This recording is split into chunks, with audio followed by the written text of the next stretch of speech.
Этот рейс выдался трудным, говорит капитан СК-2077 Вадим Резников. При поддержке команды ему удалось привести свое судно в Ленский речной порт на сутки раньше графика. Торопились намеренно. На Лене началось стремительное ледообразование. Ситуацию усугубляли погодные условия и мелководье.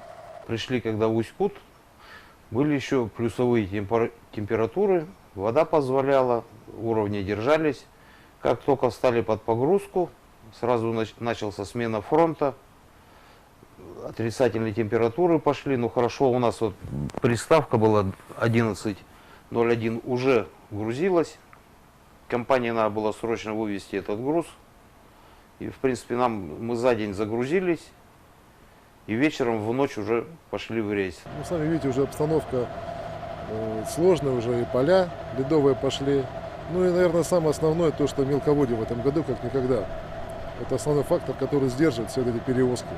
Опасность движения по воде в таких условиях совсем не иллюзорна. Благо в помощь судоводителям специализированная техника. Судовой радар помогает обходить ледяные острова и мелководье. Но не всем. Для кого-то последний рейс в навигацию может вообще стать последним. Как, например, для этого теплохода, который попался команде СК-2077 в районе поселка Пеледуй.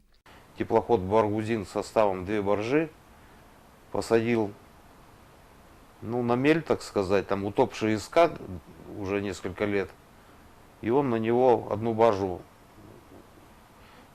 насадил, баржа пробилась. Без ЧП с четкой посменной работой команды судно СК-2077 дошло до Ленска за 3,5 суток и сразу встало под разгрузку.